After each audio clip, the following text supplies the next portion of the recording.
अध्याय 15 पुरुषोत्तम योग। श्री भगवानुवाच ऊर्ध्वमूलमधः शाखम् अश्वत्थं प्राहुरव्ययम् छन्दांसि यस्य पर्णानि यस्तं वेद स वेदवित्।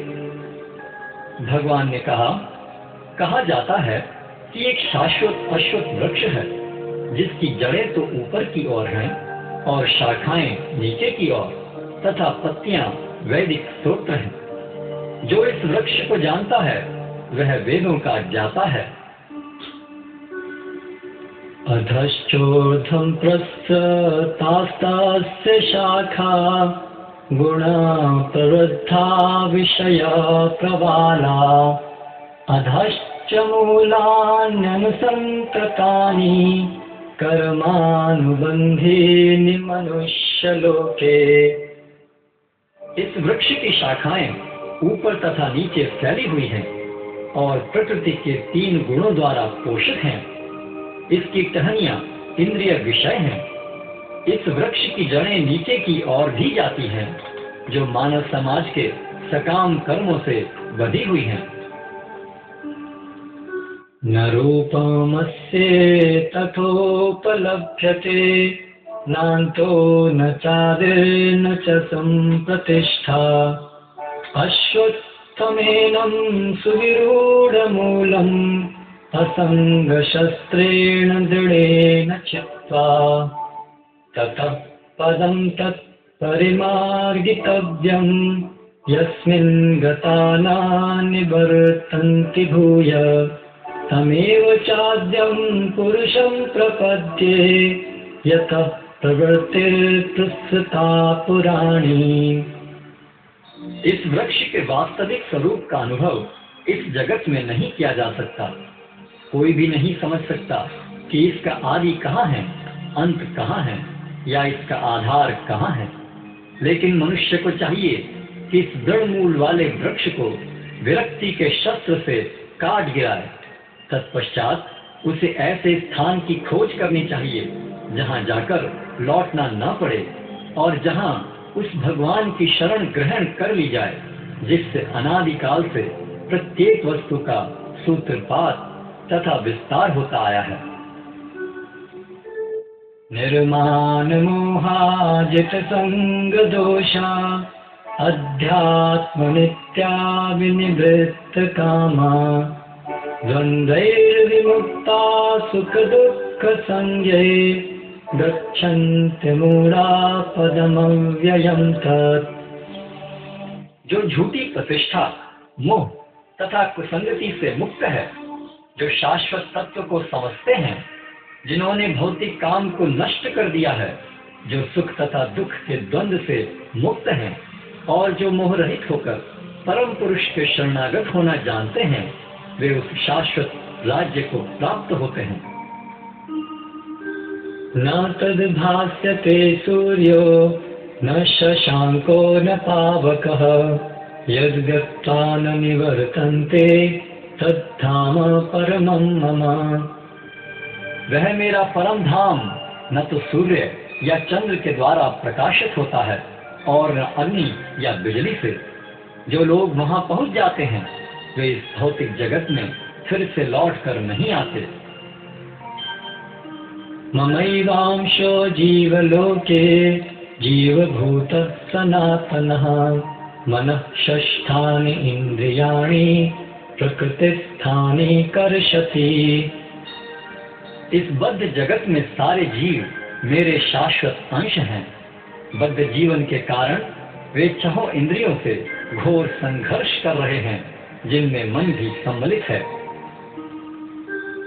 शरीरं यद्वाप्नोति यच्चाप्युत्कामतीश्वरः गृहीत्वैतानि संयाति वायुर्गन्धानि वाशयात्। इस संसार में जीव अपनी देहात्म बुद्धि को एक शरीर से दूसरे में उसी तरह ले जाता है जिस तरह वायु सुगंधि को ले जाता है। इस प्रकार वह एक शरीर धारण करता है और फिर इसे त्याग कर दूसरा शरीर धारण करता है। श्रोत्रं चक्षुस्पर्शनं च रसनं घ्राणमेव च अधिष्ठाय मनश्चायं विषयानुपसेवते। इस प्रकार दूसरा स्थूल शरीर धारण करके जीव विशेष प्रकार का कान, आँख, जीभ, नाक तथा स्पर्श इंद्रिय प्राप्त करता है, जो मन के चारों ओर संपुंजित हैं। इस प्रकार वह इंद्रिय विषयों के एक विशिष्ट समुच्चय का भोग करता है। उत्क्रामन्तं स्थितं वापि भुञ्जानं वा गुणान्वितं विमूढानानुपश्यन्ति पश्यन्ति ज्ञानचक्षुषः। मूर्ख न तो समझ पाते हैं कि जीव किस प्रकार अपना शरीर त्याग सकता है, न ही वे यह समझ पाते हैं कि प्रकृति के गुणों के अधीन वह किस तरह के शरीर का भोग करता है। लेकिन जिसकी आंखें ज्ञान में प्रशिक्षित होती हैं, वह यह सब देख सकता है।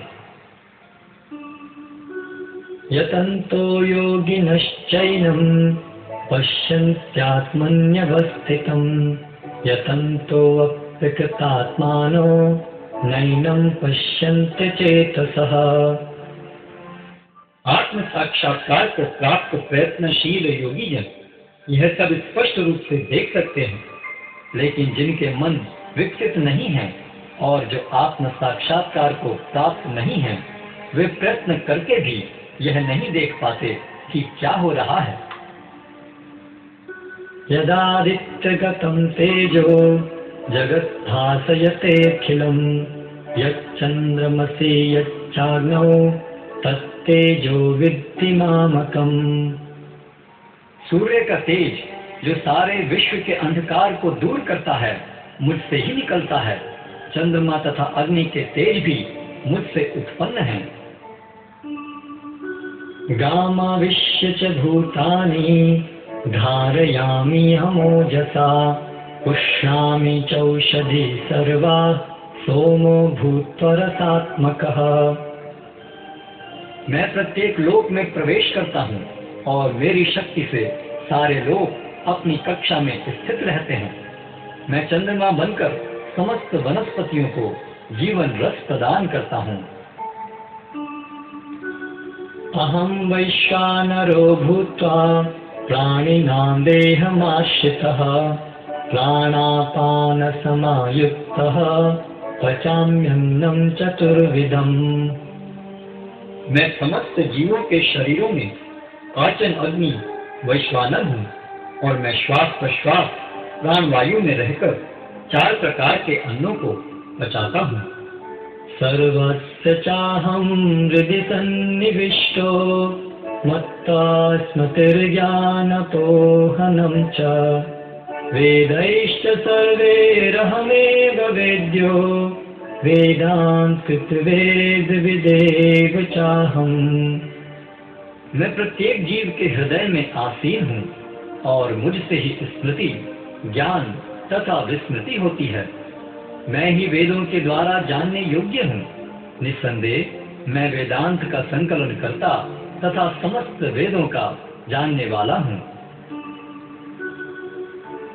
द्वाविमौ पुरुषौ लोके क्षरश्चाक्षर एव च क्षरः सर्वाणि भूतानि कूटस्थोऽक्षर उच्यते। जीव 2 प्रकार के हैं, च्युत तथा अच्युत।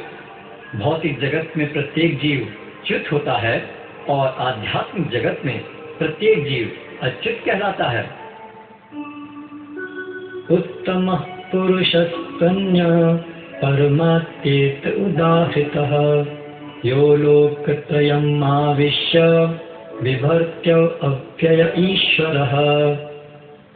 इन दोनों के अतिरिक्त एक परम पुरुष परमात्मा है, जो साक्षात अविनाशी भगवान है और जो तीनों लोकों में प्रवेश करके उनका पालन कर रहा है। यस्मात् अक्षरमतीतोऽहम् अक्षरादपि चोत्तमः अतोऽस्मि लोके वेदे च प्रथितः पुरुषोत्तमः। चूंकि मैं क्षर तथा अक्षर दोनों के परे हूँ, और चूंकि मैं सर्वश्रेष्ठ हूँ, अतएव मैं इस जगत में तथा वेदों में परम पुरुष के रूप में विख्यात हूँ।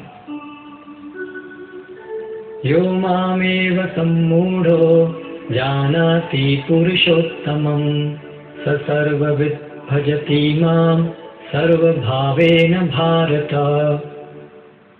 जो कोई भी मुझे संशय रहित होकर पुरुषोत्तम भगवान के रूप में जानता है, वह सब कुछ जानने वाला है।